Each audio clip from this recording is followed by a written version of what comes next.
Shalom Bapak Ibu Saudara-saudari sidang jemaat yang diberkati. Jumpa lagi dalam Suara Gembala. Kali ini saya ingin menyampaikan satu nyanyian yang ditulis oleh Bani Korah di dalam Mazmur.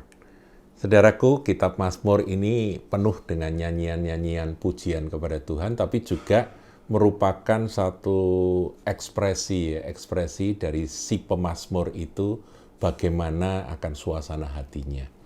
Nah, di sini di dalam Mazmur pasal yang ke-42 dengan judul Kerinduan pada Allah, kita lihat ya mulai ayat 2 dikatakan, seperti rusa yang merindukan sungai yang berair, demikianlah jiwaku merindukan Engkau ya Allah. Jiwaku haus kepada Allah yang hidup.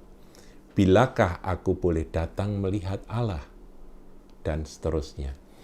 Jadi digambarkan seperti seekor rusa yang sudah berhari-hari tidak menemukan air, saudara. Sehingga rusa itu mencari akan di mana ada batang air, di mana ada sungai. Seperti rusa yang haus, yang merindukan sungai berair, demikianlah jiwaku itu merindukan Engkau ya Tuhan. Ini merupakan satu nyanyian cinta, nyanyian kerinduan, saudara, yang diungkapkan, dan kalau itu ada di dalam roh kita, dalam hati kita, saudara, kepada Tuhan, maka sesungguhnya kita akan mengalami bagaimana Tuhan akan memuaskan. Beberapa waktu yang lalu kita belajar berbahagialah orang yang lapar dan haus akan kebenaran karena mereka akan dipuaskan. Nah, seperti apa kehausan itu? Mungkin digambarkan seperti sungai yang dirindu-rindukan oleh seekor rusa itu. Rusa yang haus, saudaraku, yang sudah berhari-hari tidak ketemu batang air. Nah, ada nyanyian yang bagus, saudara. Judulnya seperti rusa yang haus. Kita nyanyi bareng ya, saudaraku ya.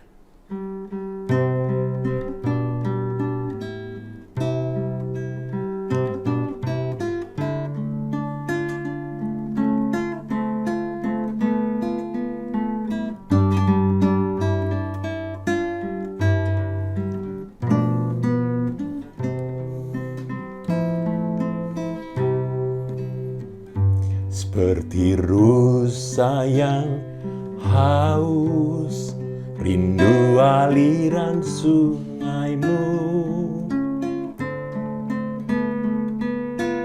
Hatiku tak tahan menunggumu.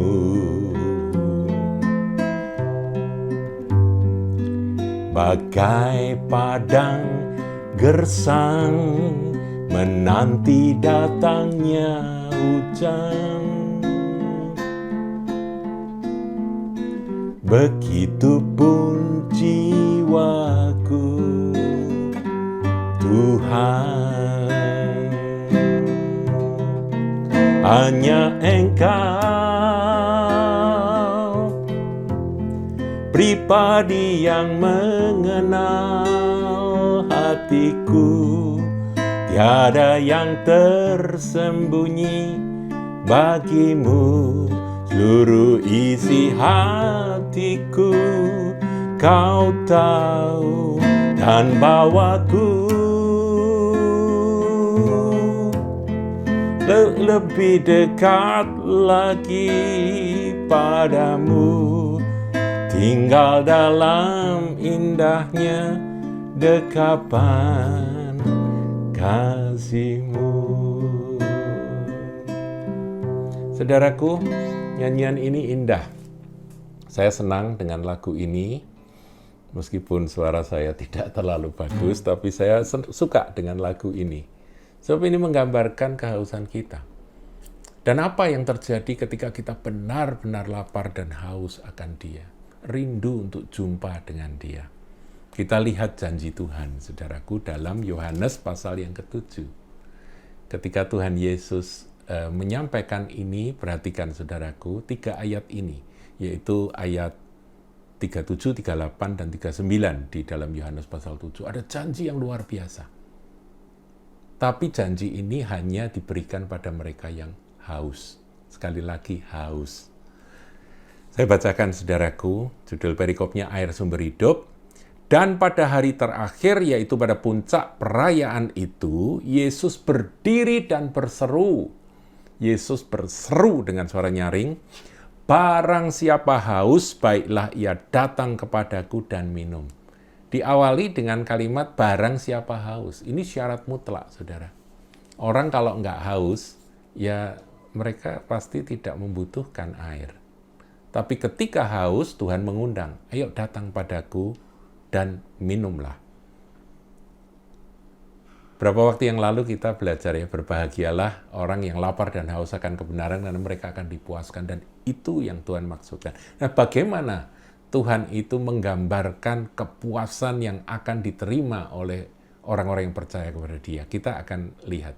Pertama, haus dulu, saudaraku. Rindu akan Dia. Rindu akan kebenaran, rindu akan Yesus, rindu akan kasih-Nya, rindu akan dekat dengan Dia.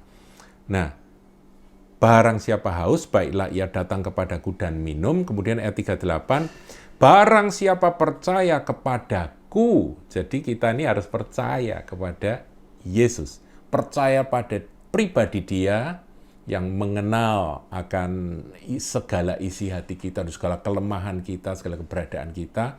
Kita itu percaya kepada Dia bahwa Dia mengasihi kita, menerima kita apa adanya. Kemudian dilanjutkan, seperti yang dikatakan oleh kitab suci, bahwa dari dalam hatinya akan mengalir aliran-aliran air hidup. Saudaraku, kalau kita datang pada Tuhan dan kita minum dari air yang Tuhan sediakan buat kita, Yesus berikan pada kita, maka air itu akan membuat dari dalam hati kita itu akan memancar aliran-aliran air hidup, mengalir aliran-aliran air hidup. Kemudian dilanjutkan ayat 39, yang dimaksudkannya ialah roh yang akan diterima oleh mereka yang percaya kepadanya, sebab roh itu belum datang karena Yesus belum dimuliakan. Saudaraku, Roh Kudus itu digambarkan di sini seperti air yang menyegarkan jiwa kita. Sehingga ketika kita haus, kita gelisah, kita merasa kering dalam hidup ini, datang pada Yesus dengan rasa haus, dengan kerinduan, seperti seekor rusa yang haus akan sungai Tuhan itu. Nah, kalau itu benar terjadi dalam hidup kita, maka roh itu akan menjadi seperti mata air yang akan terus-menerus mengeluarkan air. Sukacita, damai, sejahtera, kegembiraan, ketentraman yang berlimpah-limpah, yang tidak dipengaruhi oleh situasi kondisi yang di luar, tapi dari dalam, from the inside, terus mengalir. Dari dalam hatinya akan mengalir aliran-aliran air hidup, saudaraku, kehidupan. Nah, saudara, Roh Kudus yang dimaksudkan ialah roh yang akan diterima mereka yang percaya kepadanya. Jadi kerja roh itu seperti itu, saudaraku, menjadi satu sumber mata air.